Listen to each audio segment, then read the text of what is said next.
بسم اللہ الرحمن الرحیم۔ السلام علیکم ورحمۃ اللہ وبرکاتہ۔ عزیز طلبہ و طالبات، جیسے کہ آپ کو معلوم ہے کہ ہم کتاب دروس البلاغہ پڑھ رہے تھے۔ 5th سیمسٹر میں علم المعانی مکمل ہم نے پڑھ لیا ہے۔ اب جو 6th سیمسٹر شروع ہونے والا ہے اس میں آپ کو علم البیان مکمل پڑھنا ہے۔ لہذا علم البیان کو شروع کرنے سے پہلے میں چند باتیں آپ کے ذہن نشین کرانا چاہتا ہوں تاکہ علم البیان کا سمجھنا آپ کے لیے آسان ہو۔ میں نے کل بھی گروپ میں ایک لنک شیئر کی تھی جو شروع میں نے سبق پڑھایا تھا علم المعانی سے پہلے، جو ہم نے مبادیات پڑھی تھی اس کتاب کے تعلق سے۔ اگر آپ نے وہ سنا ہو تو آج میں بتانا ضروری نہیں سمجھتا ہوں پھر سے یہ باتیں، ہو سکتا ہے کسی نے نہ سنا ہو تو میں پھر سے عرض کر دیتا ہوں۔ دیکھیے، یہ دروس البلاغہ جو کتاب ہے، تفصیل میں تو نہیں جاؤں گا، وہ تو سبق موجود ہے، آپ سن سکتے ہیں۔ مختصر تعارف دروس البلاغہ اور مبادیات کتاب سبق موجود ہے، آپ سن سکتے ہیں۔ میں نے بتایا تھا آپ کو یہ بلاغہ کا علم جو ہے شروع میں لکھا ہے صفحہ نمبر 13 پر، علوم البلاغہ۔ علوم جمع کیوں لائے صاحب کتاب رحمۃ اللہ علیہ نے؟ علم البلاغہ کہنا چاہیے تھا، تو میں نے تفصیل تو وہاں بتائی تھی کہ اصل میں بلاغت کا علم جو ہے یہ 3 علموں پر مشتمل ہے۔ نمبر 1 علم معانی، نمبر 2 علم البیان جو آج ہم شروع کرنے والے ہیں، اور نمبر 3 علم بدیع جو اس کے اختتام پر ہے۔ تو 3 علموں کے مجموعے کو بلاغہ کہا جاتا ہے، اس لیے صاحب کتاب نے صفحہ نمبر 13 پر علوم البلاغہ کہا، علوم جمع لائے جو علم کی جمع ہے۔ ٹھیک ہے، اب علم معانی جو ہے اس کی تعریف کیا ہے؟ تو سارے اسباق موجود ہے علم معانی کے تعلق سے، تو میں مختصراً اشارتاً کنایتاً بتاتا چلوں کہ علم معانی وہ علم ہے جس کی وجہ سے لفظ عربی کے وہ احوال پہچانے جاتے ہیں، جس کی وجہ سے لفظ مقتضی حال کے مطابق ہوتا ہے، مقتضی حال کے مطابق۔ اور میں نے بتایا تھا اللفظ العربی، صاحب کتاب نے یہاں نقل کیوں کیا ہے؟ اللفظ العربی کیوں کہا ہے؟ اس لیے کہا کہ یہ فن جو ہے نا، لفظ عربی کے احوال کو پہچاننے کے لیے ہی بنایا گیا ہے۔ فن بلاغت جو ہے عربی احوال کو پہچاننے کے لیے ہی بنایا گیا ہے۔ ٹھیک ہے، تو اس لیے اللفظ العربی کہا ہے۔ میں پھر سے بار بار کہنا چاہ رہا ہوں کہ اگر آپ مکمل تفصیل سننا چاہتے ہیں تو پہلا سبق آپ کو سننا پڑے گا۔ میں اس لیے بتانا ضروری نہیں سمجھتا ہوں کہ سبق موجود ہے تو ایک لا حاصل مشق ہوگی۔ تو علم معانی کے ذریعے سے کیا ہوتا ہے کہ جہاں احوال اور مقتضی احوال کا جاننا ضروری ہے تاکہ کلام فصیح کو احوال کے مطابق لایا جا سکے، تو یہ چیز کس سے آئے گی؟ علم معانی سے آئے گی۔ احوال اور مقتضی احوال کیا ہے یہ بھی موجود ہے، لیکن میں بتاتا چلوں۔ دیکھیں، احوال حالن کی جمع احوال۔ ٹھیک ہے، مثلا شادی ایک حالت ہے نا؟ اب شادی میں آپ جائیں گے تو مبارکباد دیں گے، خوشی کا اظہار کریں گے۔ تو شادی میں خوشی کا اظہار کرنا یہ مقتضی حال ہے۔ شادی ایک حالت ہے، خوشی کا اظہار کرنا مقتضی حال ہے۔ حال کا تقاضا ہے کہ آپ خوشی کا اظہار کریں۔ کوئی انسان مر گیا، آپ تعزیت پر گئے، تو تعزیت کرنا ایک حالت ہے، لیکن وہاں غم کا اظہار کرنا یہ مقتضی حال ہے، ان کو سہارا دینا یہ مقتضی حال ہے۔ سمجھ گئے آپ؟ اسی کو میں نے کہا کہ احوال اور مقتضی احوال کا جاننا ضروری ہے تاکہ فصیح کلام کو احوال کے مطابق لایا جا سکے۔ احوال اور مقتضی احوال کا جاننا یہ علم معانی سے آئے گا۔ کس سے؟ علم معانی سے آئے گا تو فصیح کلام کو احوال کے مطابق لایا جا سکے. اب آپ کو پیچھے جانا پڑے گا کہ نہیں؟ اس لیے علم معانی کو پڑھنے کے بعد علم بیان اگر کوئی پڑھے گا تو بخوبی سمجھ سکتا ہے. فصیح کلام کب ہوتا ہے؟ کلام فصیح کب ہوتا ہے؟ ایک تو کلمہ فصیح ہوتا ہے، ایک کلام فصیح ہوتا ہے. فصیح کلام ہوتا ہے جب وہ تنافر کلمات، ضعف تعلیف اور تاکید سے خالی ہو. پڑھا تھا نا آپ نے شاید صفحہ نمبر دیکھیے 15 پر غالباً، ہاں دیکھیے 15 پر ہے سلامتہ من تنافر الکلمات مجتمعتا ومن ضعف التعلیف ومن التعقید مع فصاحت کلماته. یعنی تنافر کلمات اس میں نہ ہو، ضعف تعلیف سے وہ خالی ہو اور تاکید سے وہ خالی ہو، مع فصاحت کلماته، اور کلمات کے فصیح ہونے کے ساتھ ساتھ. اور کلمہ فصیح کب ہوتا ہے؟ جب وہ تنافر حروف، مخالفت قیاس اور غرابت سے خالی ہو. صفحہ نمبر 13 پر پڑھا تھا آپ نے. تو پہلے تو کلمہ فصیح ہونا چاہیے، نہ اس میں نہ تنافر حروف ہو، نہ مخالفت قیاس ہو، نہ غرابت ہو. اور پھر کلموں سے کلام بنتا ہے. تو پھر جب کلموں سے کلام بنے گا تو اب کلام کے اندر نہ تو تنافر کلمات ہو اور نہ ضعف تعلیف ہو اور نہ تاکید ہو، تب جا کر وہ کلام کیا بنتا ہے؟ فصیح.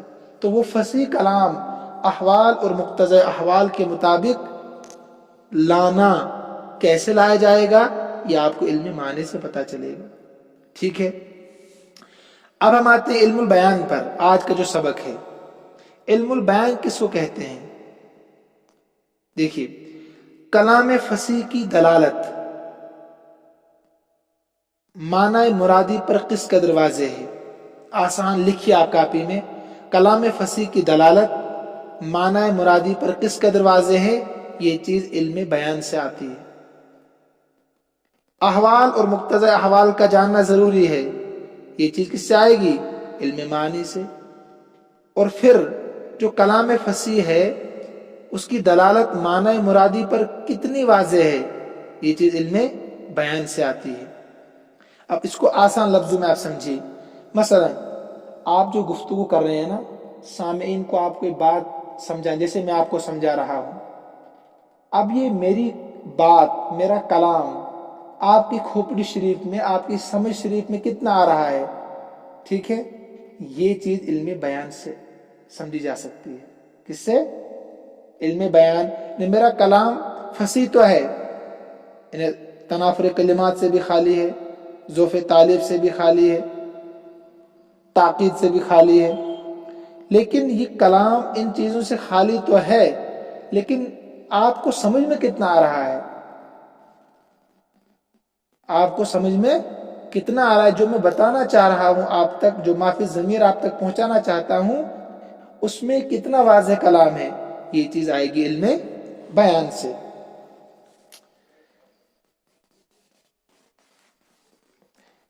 یا آپ اس کو آسان لفظوں میں، اگر اور مزید آسان لفظوں میں سمجھنا چاہے، جو بلیغوں کی اصطلاح میں، بلاغت جاننے والے، ان کی اصطلاح میں بیان کس کو کہتے ہیں؟ ایک تو لغوی معنی اس کے واضح کرنا، کھولنا، یہ تو آپ کو پتہ ہی ہے.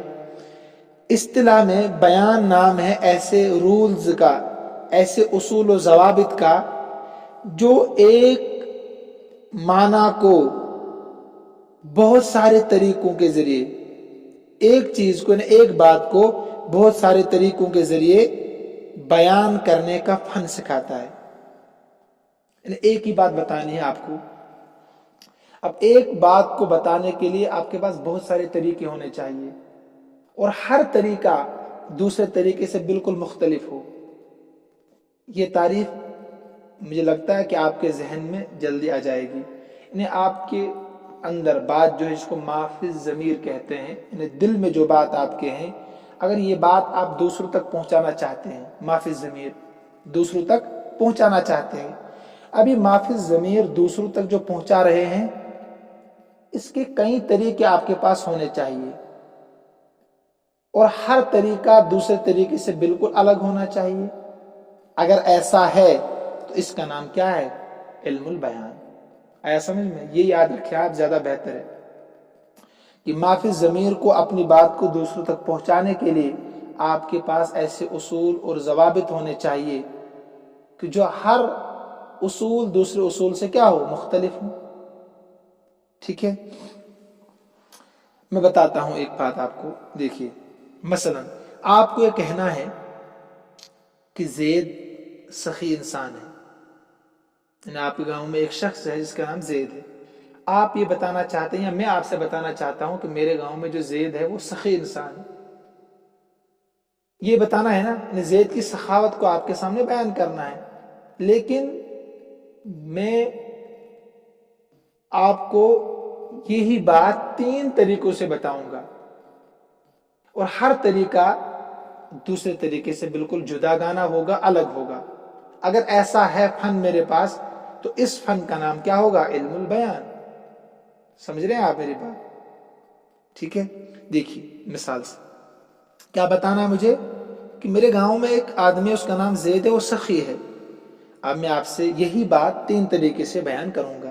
اگر یہ 3 طریقوں سے میں بیان کر رہا ہوں یا 4 طریقوں سے، تو بہرحال آپ 3 ہی طریقے، تو 3 طریقوں سے اگر میں بیان کر سکتا ہوں آپ کے سامنے تو اس کا مطلب ہے کہ میں علم بیان کا ماہر ہوں، علم البیان کا ماہر ہوں. مثلا پہلے ہم دیکھیں، ذہن میں رکھیے، علم البیان میں 3 ہی چیزیں آئیں گی: تشبیہ، مجاز اور کنایہ. علم البیان میں بحث ہی ہوگی 3 چیزوں پر، ایک تو تشبیہ، ایک مجاز، ایک کنایہ. دیکھیے یہ بات میں آپ کو 3 طریقوں سے بیان کروں گا، تشبیہ کے طریقے سے، مجاز کے طریقے سے اور کنایہ کے طریقے سے. پہلے تشبیہ کا طریقہ ہم لیتے ہیں. مثلا بات کیا تھی کہ زید سخی ہے، تو میں کہتا ہوں آپ کے سامنے زید کا حاتم، زید تو حاتم کی طرح ہے. اب آپ اگر جانتے ہیں حاتم طائی کون تھا، جانتے ہیں نا آپ؟ اگر یہ بھی نہیں جانتے تو پھر کیا جانتے؟ تو حاتم سخی انسان تھا. ایک دم آپ سمجھ جائیں گے کہ مفتی صاحب یہ کہنا چاہتے ہیں کہ ہمارے گاؤں میں جو زید ہے وہ سخی ہے. جو میں نے کہا زید کا حاتم فی قریتنا، ہمارے گاؤں میں زید حاتم کی طرح ہے، آپ سمجھیں گے بڑا سخی انسان کوئی ہوگا وہ. یہ تو ہو گیا دیکھیے بطریقے تشبیہ، کاف کے ذریعے سے ہے نا، زید کا حاتم. اسی بات کو میں دوسرے طریقے سے بتاؤں گا بطریقے مجاز. دیکھیے میں نے کہا آپ سے رأیت بحرا فی دار زید، میں نے سمندر دیکھا زید کے گھر میں. رأیت بحرا فی دار زید، تو آپ غور کریں گے سمندر تو گھر میں نہیں ہوگا. تو اگر تھوڑی سی عقل شریف آپ کی ہوگی تو آپ غور و فکر کرنے کے بعد یہ نتیجہ نکالیں گے کہ سخی انسان ہے، اس کے گھر میں پیسہ ہے، دولت ہے، مال ہے، تو وہ سخی انسان ہوگا. ٹھیک ہے، جیسے سمندر اپنے آپ ہر ایک کو سیراب کر دیتا ہے، تو ایسے ہی اسی گھر میں جو پیسہ ہے اس کے ذریعے سے ہر ایک سیراب ہوتا ہے، ہر ایک کی حاجت پوری ہو جاتی ہے. بات ایک تھی، طریقے 2 ہو گئے. اسی بات کو میں کہوں آپ سے بطریقے کنایہ. مثلا دیکھیے کشمیر میں تو آپ سمجھ جائیں گے کہ اس مثال سے کہ یہ کہنا چاہتے ہیں کہ کوئلوں کے لیے زیادہ راکھ ہے. مثلا میں آپ سے کہوں زید کثیر الرماد، زید بہت زیادہ راکھ والا ہے، اس کے گھر میں بہت زیادہ راکھ ہے. راکھ کہتے ہیں نا، کس کو کہتے ہیں راکھ؟ لکڑی جلانے کے بعد جو راکھ ہوتی ہے نیچے. تو آپ کشمیر میں دیکھ سمجھیں گے لوگ کہ زیادہ جب لکڑیاں جلائی ہوں گی تو کوئلوں کے لیے، سردی کا موسم آ رہا ہے نا. لیکن اگر آپ یو پی میں ایسے دوسرے علاقوں میں یہ بات بولیں گے تو میں یہ سمجھوں گا یا سامعین یہ سمجھیں گے کہ زیادہ لکڑیاں جلانے کی وجہ صرف یہ ہو سکتی ہے کہ زیادہ کھانا بنتا ہوگا، کیونکہ اس لیے لکڑی جلائی جاتی ہے باہر. زیادہ کھانا جب بنایا جاتا ہے تو اس کا مطلب ہے کہ مہمان بھی زیادہ آتے ہوں گے، اور مہمان جب گھر میں زیادہ آئیں گے تو وہ انسان سخی ہوگا کہ نہیں؟ آپ کے گھر مہمان آتے ہیں؟ نہیں نہ آتے ہیں، اس لیے کہ آپ سخی نہیں ہے. اگر آپ سخی ہوں گے تو مہمان آتے ہوں گے، کیونکہ اللہ بھیجتا ہے مہمانوں کو. تو لہٰذا یہ بتانے کے لیے کہ زید سخی ہے، اس کو میں نے کنایہ کے ذریعے سے کہا کہ کہ زیدن کثیر الرماد، زید بہت زیادہ راکھ والا ہے. کنایہ اس میں اشارہ ہے صرف، اس کو سمجھنے کے لیے تھوڑی عقل شریف زیادہ استعمال کرنی پڑے گی کہ جب زیادہ لکڑیاں جلتی ہوگی تو زیادہ راکھ ہوگی. اب زیادہ لکڑیاں کیوں جلتی ہوں گی؟ زیادہ کھانا بنتا ہوگا. زیادہ کھانا کیوں بنتا ہوگا؟ زیادہ مہمان آتے ہوں گے. زیادہ مہمان کیوں آتے ہوں گے؟ اس لیے کہ زید سخی ہوگا. تو ایک بات کو بتانے کے میں نے 3 طریقے آپ کے سامنے بیان کر دیے. اسی کا نام کیا ہے؟ علم البیان. کہ ایسے چند اصول اور ضوابط کا جاننا کہ ایک بات کو اپنے مافی ضمیر کو بیان کرنے کے لیے آپ ان کا استعمال کر سکیں، لیکن ہر طریقہ دوسرے طریقے سے کیا ہوں؟ الگ ہوں. بطریقے تشبیہ آپ استعمال کریں، بطریقے مجاز آپ استعمال کریں، بطریقے کنایہ آپ استعمال کریں. ٹھیک ہے، اب آتے ہیں اصل کتاب کی طرف. اصل کتاب کی طرف یہ علم البیان ہے. آپ یہاں کوئی بھی ترکیب کر سکتے ہیں. آپ یوں کہہ سکتے ہیں ھذا الدرس فی علم البیان، یہ درس، یہ سبق علم البیان کے تعلق سے ہے.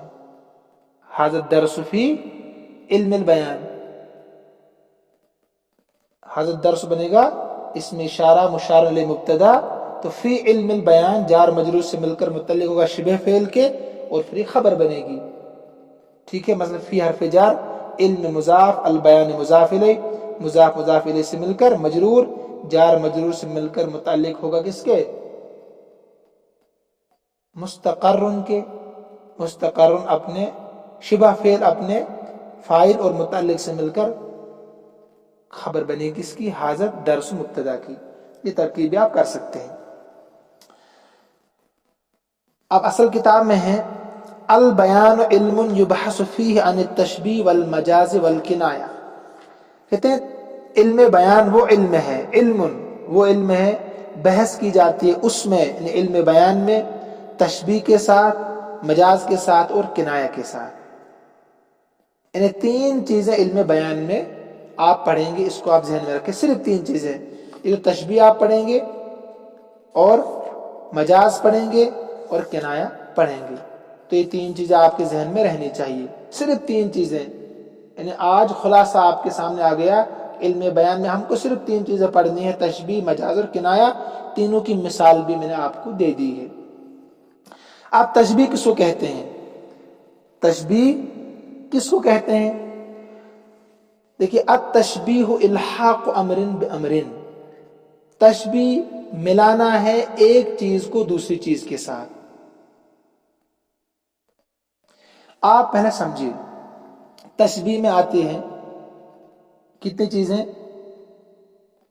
4 چیزیں. نمبر 1 مشبہ، نمبر 2 مشبہ بھی، مفعول ہے دونوں، یہ مشبہ، مشبہ بھی، وجہ شبہ، اور ادات تشبیہ. ادات تشبیہ اردو میں آپ کہتے ہیں زید شیر کی طرح ہے. زید شیر کی طرح ہے. دیکھیے، زید کو آپ ملا رہے ہیں شیر کے ساتھ، تو جس کے ساتھ ملائیں گے اس کے ساتھ لگے گا بھی. کیا لگے گا اس کے ساتھ؟ بھی. تو مشبہ، مشبہ بھی، جس کو تشبیہ دی گئی اس کو کہتے ہیں مشبہ. تشبیہ دیا ہوا، مفعول کا صیغہ آبجیکٹ. جس کے ساتھ تشبیہ دی گئی اس کو کہتے ہیں مشبہ بھی، اس کے ساتھ ہی. جس کو تشبیہ دیں گے اس کو مشبہ، جس کے ساتھ دیں گے مشبہ بھی، اور جس کی وجہ سے دیں گے اس کا نام ہے علم البیان میں وجہ شبہ. یعنی تشبیہ کیوں دے رہے ہیں آپ؟ اس کا نام ہے وجہ شبہ، یعنی تشبیہ دینے کی وجہ. اور جس کے ذریعے سے دیں گے اس کا نام ہے ادات تشبیہ، یعنی تشبیہ دینے والا حرف. تشبیہ دینے والا حرف. تو 4 چیزیں، مشبہ، مشبہ بھی، وجہ شبہ، حرف تشبیہ، جس کو ادات تشبیہ یہاں کتاب نے لکھا ہے، ادات تشبیہ. یہ 4 چیزیں آپ ذہن میں بٹھا لیں آج. ٹھیک ہے، مثلا زید کل اسد، اس میں زید ہے مشبہ، اور الاسد ہے مشبہ بھی. کاف حرف تشبیہ ہے، اور بہادری وجہ شبہ ہے جو پوشیدہ ہوتی ہے، محذوف ہوتی ہے. وہ آپ کے ذہن میں رہے گی کہ زید کو ہم ملا رہے ہیں شیر کے ساتھ بہادری، ہمت کی وجہ سے. اب دیکھیں کتاب میں ترجمہ. کہتے ہیں الحاق امرن بامرن، ملانا ہے، الحاق مصدر ہے، ملانا ہے ایک چیز کو دوسری چیز کے ساتھ، فی وصف، کسی وصف میں، کسی وصف میں، بادات، کسی حرف کے ساتھ، لغرض، کسی غرض کے لیے، والامر الاول یسمى المشبہ، کہتے ہیں الامر الاول، پہلی چیز اس کا نام رکھا جاتا ہے، اس کو کہا جاتا ہے مشبہ، کیا کہا جاتا ہے اس کو؟ یسمى، یہ ترجمہ کر سکتے ہیں، اس کو کہا جاتا ہے مشبہ، یہ نام رکھا جاتا ہے، یہ پری عالم والوں کو سمجھایا جاتا ہے، ابتدائیوں کو، تو کہا جاتا ہے اس کو مشبہ، والثانی المشبہ بہ، اور دوسری چیز ہے مشبہ بہ، والوصف، اور وصف جو ہے، وصف کیا تھی؟ بہادری، زید کالاسد، وصف کیا تھی؟ بہادری، تو وصف کہتے ہیں وجہ الشبہ، وجہ الشبہ، صفحہ نمبر 107 پر میری کتاب میں، وجہ الشبہ، والادات، اور حرف، یعنی ملانے والا حرف کیا ہے؟ ادات کی معنی حرف، یعنی حرف تشبیہ، الکاف ونحوہا، ایک تو کاف ہے، ونحوہا، اور اس جیسا اور حرف، وہ دو حرف ہے، مثلا نیچے حاشیہ نمبر 2 دیکھیے، مثل ہے وکأن ہے، یعنی مثل کے ذریعے سے بھی تشبیہ دیتے ہیں، ایک چیز کو دوسری چیز کے ساتھ تشبیہ دیتے ہیں، کأن بھی تشبیہ کے لیے استعمال ہوتا ہے، اس لیے کہا او نحوہا، کاف عموماً استعمال ہوتا ہے۔ اب مثال کے ساتھ سمجھائیں گے، دیکھیں کتاب میں جو ہے مثال، العلم کالنور فی الہدایہ، علم نور کی طرح ہے ہدایت میں، کس میں؟ ہدایت میں۔ اب دیکھیے، فالعلم مشبہ، کہتے ہیں علم اس میں مشبہ ہے، والنور مشبہ بہ، اور نور مشبہ بھی ہے، والہدایت وجہ الشبہ، ہدایت وجہ شبہ، یعنی علم کو نور کے ساتھ کیوں ملایا؟ وجہ کیا ہے؟ کہتے ہیں وہ ہے ہدایت، ٹھیک ہے، علم کو نور کے ساتھ کیوں ملایا؟ وجہ کیا ہے؟ کہ علم کے ساتھ بھی ہدایت ملتی ہے انسان کو، اور نور کے ذریعے سے بھی ہدایت ملتی ہے، یعنی روشنی کے ذریعے سے بھی ہدایت ملتی ہے، انسان منزل مقصود تک پہنچ جاتا ہے۔ وجہ الشبہ، اور وجہ شبہ، وہ کیا ہدایت؟ کہتے ہیں والکاف ادات التشبیہ، اور کاف اس میں ہے، جو نور کے شروع میں کاف ہے، کن نور، کہتے ہیں والکاف ادات التشبیہ، اور کاف اس میں حرف تشبیہ ہے، جیسے زید کالاسد میں نے سمجھایا نا، ایسے آپ اس کو سمجھ سکتے ہیں، العلم کالنور، ٹھیک۔ لیکن اس کے بعد کہنا چاہتا ہے وَيَتَعَلَّقُ بِالتَّشْبِيهِ ثَلَاثُ مَبَاحِثَ، تشبیہ کے ساتھ 3 بحثیں متعلق ہوں گی، صرف تشبیہ، یعنی علم بیان میں آپ کو 3 چیزیں پڑھنی ہیں، تشبیہ، مجاز اور کنایہ، اور اب تشبیہ میں بھی 3 بحثیں آپ کو پڑھنی ہیں۔ بحث کہتے ہیں، مباحث معنی ہے بحث کرنے کی جگہ، مباحث جمع ہے بحث کرنے کی جگہیں، تو تشبیہ میں 3 جگہوں پر بحث ہوگی، تشبیہ میں 3 جگہوں پر بحث ہوگی۔ الاول فی ارکانی، نمبر 1 تشبیہ کے ارکان کے متعلق آپ کو بحث کرنی ہے کہ کتنے ارکان ہیں، کیا کیا ہے۔ والثانی فی اقسامی، نمبر 2 تشبیہ کی قسمیں کتنی ہیں۔ نمبر 3 والثالث فی الغرض منہ، تشبیہ سے غرض کیا ہے، مقصود کیا ہے۔